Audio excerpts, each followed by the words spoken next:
Skeletons in the Closet, Story 1, Nico, the Cursed Mirror. Nico and Will walked around the cabin, talking about anything on their minds.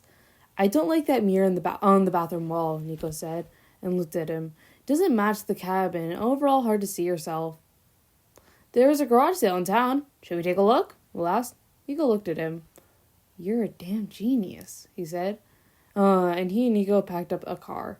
They drove into town and went to the sale. Look at all this stuff, Will said, holding up an old shirt. He put it over his shirt. Look good? Yeah, cute, Nico said and smiled at him. The shirt was a white shirt with a quote from an old movie. When Nico saw a mirror, it was a simple mirror with a black frame. The mirror had a darker shade, but it fit the Cabin 13 look. He looked at the cost. $20? He pulled out the money and handed it to the owner, who gave him it in a hurry. Just take it and go, he said, giving it to Nico. They loaded it into the car and drove back up to Camp Half-Blood. Will helped Nico put it in the room and set it up in the bathroom. It seemed to pull the room together. Something was strange. Why was the person so ready to give up the mirror? Well, did it matter? No. Is that the one you got? Benji asked, walking in. He wore the Cabin 13 shirt and cargo shorts. Is it bad? Nico asked. No, just gives me a weird feeling, Benji said, and a quiet fell over the three. Anyways, I'm going, he said, leaving. Nico and Will went to dinner. Will sat with the Hades cabin. The old one was fine, Nick said, taking a bite of his burger. Didn't give off the Hades vibe, Nico said, using air quotes with his fingers. This new one was also a good price. The owner's trying to get rid of it like it was a bad luck charm, Will mentioned. Benji and Nick shared an unreadable look. Well, if weird shit starts happening, don't blame us, Nick said, and Benji nodded. They went to campfire. Nico felt like he messed up. There was something wrong with the mirror. Maybe, yes, no, maybe. He couldn't pick. When the campfire was over, Nick, Benji, Nico, and Nico went back to the cabin. Benji and Nick crawling into the same bed and falling asleep.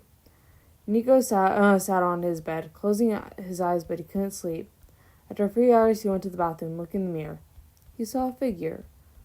A girl with dark hair. She wore a hunter of Artemis. It was Bianca. Nico turned around. She wasn't there. He looked back in the mirror. She was gone. And then he turned around. She was standing there. Nico fell back, landing on his ass and looking at his sister. Nico, she said. Her voice was deep and wasn't hers. It was more like a god talking to him like his father. You are not my brother. My brother is a young boy who doesn't kill people. Bianca, Nico started, but she roared like a god. No, you let me go on that quest. You blame Percy. Always blaming others for your own fault. You blame Percy for your own feelings, she yelled. Nico felt the ground under him shake. You're not Bianca, he yelled. I am, she said, and put her face in his. He closed his eyes, the air turning cold. It was hard to tell how long he was on the floor, looking and feeling weak. Nico, what are you doing? A voice said. This one wasn't the voice of a god, acting like his late sister. This one was a teenager, Nick. Sorry, I had a bad dream or something, he said. You woke me and Benji up with your screaming. Benji's getting Will, he said. We thought you needed him. Thank you, he said, and went into the bedroom. Nick and Benji went back to bed, and there stood Will Solace, with the sun tattoo and tanked up and shorts. Without hesitation, Nico went into his arms. You want to talk about it? Benji said you woke him up. You woke him and Nick up with screaming, and Nick found you sleeping on the bathroom floor. Will said, holding Nico. Don't tell me about the mirror. They showed me Bianca, but it wasn't her. It was some sick trick, Nico said, tearing up. And he tried to form words, but he was overwhelmed. Will just held him, slowly running his fingers through his hair. Shh, it's okay, babe. Will said. Nico clutched his boyfriend's shirt. Nico woke up in Will's arms. He was shaking all night. At the time, it was almost lunchtime. He went outside. Cameras ran around. Percy and Annabeth were talking. Jason walked up to Nico. Nick, told me about the dream or the mirror. You doing okay? He asked. I don't know. It just felt so real. I saw Bianca, but also not Bianca, he said. I'm freaking out, you know? You should get rid of the mirror, Jason said. Nico nodded. And do what with it? Let drown in the lake, Jason said. Nico went up to Nick and Benji, who were talking to Cormac and Aaron. Cabin activity, get rid of the mirror, Nico said, and the two followed him. When they got to the bathroom, the lights flicked off.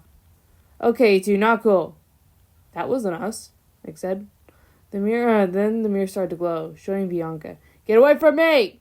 Nico said and threw the screwdriver into the mirror. The glass shattered. Lights came back on. It was over. Nico slumped onto the floor. What was happening? Hi, it's me, second son of Hades. I wrote this. Please expect. So yeah, I'm turning this into a series where each story is connected. To at least another. It's totally this is totally like Magnus Archives feeling. But yeah, let me know in the comments what you thought of the first story.